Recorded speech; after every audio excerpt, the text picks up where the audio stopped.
ಈಗ ಕೆಲವು ನಾಯಕರಿಗೆ ಏನೋ ಜನ ವಿಶ್ವಾಸ ಇಟ್ಟು ಅಷ್ಟು ವರ್ಷದಿಂದ ಹೋರಾಟ ಮಾಡಿದ್ದಾರೆ, ಅವರು ಒಂದು ಸತಿ ಮುಖ್ಯಮಂತ್ರಿ ಆಗಲಿ ಅಂತೇಳಿ ಮತ್ತೆ ಕೊಟ್ಟವ್ರೆ.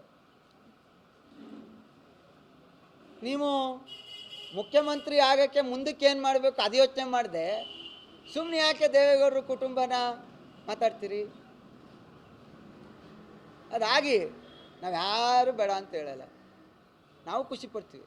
ಅಂದ್ಬಿಟ್ಟು ಸುಮ್ಮನೆ ಕುಮಾರಣ್ಣನ ಬೈಯೋದು, ದೇವೇಗೌಡರು ಬೈಯೋದು. ಕುಮಾರಣ್ಣಂಗೂ ಹೇಳಿದ್ದೀನಿ ನೆನ್ನೆ, ಅಣ್ಣ ಅವ್ರು ಏನಾದರೂ ಮಾತಾಡಲಿ, ನಮ್ಮದೇನು ಪರಿಶಿಷ್ಟ ಜಾತಿ ಪಂಗಡಕ್ಕೆ ಅನ್ಯಾಯ ಆಗಿದೆ ಆ ವಿಚಾರನ ಜನರಿಗೆ ತರೋದ್ಬಿಟ್ಟು, ಗಮನಕ್ಕೆ ತರೋದ್ಬಿಟ್ಟು ಇನ್ಯಾವ ವಿಚಾರನೂ ನಿಮ್ಮ ಕೈ ಮುಗಿತೀನಿ ಮಾತಾಡಬೇಡಿ ಅಣ್ಣ ಅಂತ ನಾವು ಪ್ರಾರ್ಥನೆ ಮಾಡಿದ್ವಿ.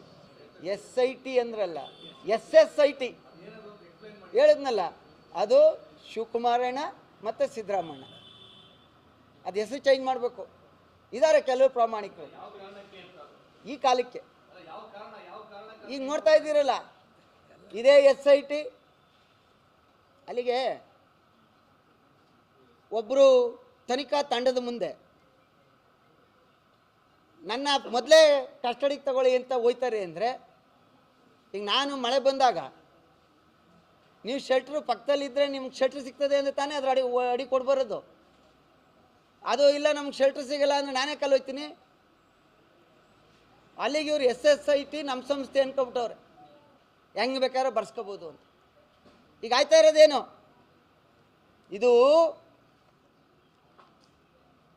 ಕರ್ನಾಟಕದ ರಾಜ್ಯದ ಜನ ದಡ್ರಲ್ಲ. ಇಲ್ಲಿ ನಡೀತಾ ಇರೋ ತನಿಖೆ ಯಾರು ಚಾರ್ಜ್ ಶೀಟ್ ಹಾಕಿರ್ತಾರೆ ಅವರು ಏನು ತಪ್ಪಿಸ್ಕೊಳ್ಳಲ್ಲ.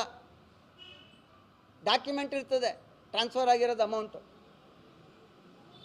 ಫೋನ್ ಇರ್ತದೆ ಮಾತಾಡಿರೋದು, ಲೊಕೇಶನ್ ಇರ್ತದೆ, ಯಾರ್ಯಾರು ಎಲ್ಲೆಲ್ಲಿ ಭೇಟಿ ಮಾಡಿದ್ದೀವಿ ಅನ್ನೋದು. ಇವತ್ತು ತಂತ್ರಜ್ಞಾನ ಭಾರಿ ಮುಂದುವರೆದೈತೆ. ಒತ್ತಡಕ್ಕೆ ಮಾಡಿದರೆ ಅವರು ಅನುಭವಿಸ್ತಾರೆ. ಆದರೆ ಇಲ್ಲಿ ಟೆಕ್ನಿಕಲ್ ಪಾಯಿಂಟ್ ಇದೆ. ಒಂದು ತನಿಖಾ ತಂಡದಲ್ಲಿ ಚಾರ್ಜ್ ಶೀಟಲ್ಲಿ ಇಲ್ಲ ಅಂತ ಕೊಟ್ಟರೆ, ಕ್ಲೀನ್ ಚಿಟ್ ಕೊಟ್ಟರೆ, ಇನ್ನೊಂದು ತನಿಖಾ ತಂಡ ಇದ್ದಾರೆ ಅಂತ ಕೊಟ್ಟರೆ, ಯಾರು ಆರೋಪಿಗಳಿದ್ದಾರೆ ಅವ್ರಿಗೆ ಸ್ವಲ್ಪ ಅನುಕೂಲ ಆಗುತ್ತೆ. ಆ ಕಾರಣಕ್ಕೆ ಇದು ತರಾತುರಿನಲ್ಲಿ ಸಬ್ಮಿಟ್ ಮಾಡಿರ್ತಕ್ಕಂಥದ್ದು. ಅದರಿಂದ ದಯಮಾಡಿ ಇವೆಲ್ಲ ನಿಲ್ಲಿಸಿ. ಯಾರು ಕೂಡ ರಾಜಕಾರಣ, ಅಧಿಕಾರ, ವಂಶ ಪಾರಂಪರ್ಯ ಅಲ್ಲ. ಇವತ್ತು ನೀವಿದ್ದೀರಿ, ನಾಳೆ ಇನ್ನೊಬ್ಬರು ಬರ್ಬೋದು, ನಾಳೆ ಇನ್ನೊಬ್ಬರು ಬರ್ಬೋದು. ಇಂಥದಕ್ಕೆ ಅವಕಾಶ ಕೊಡಬೇಡಿ ಅಂತೇಳಿ ಈ ಮೂಲಕ ಒತ್ತಾಯ ಮಾಡಿ.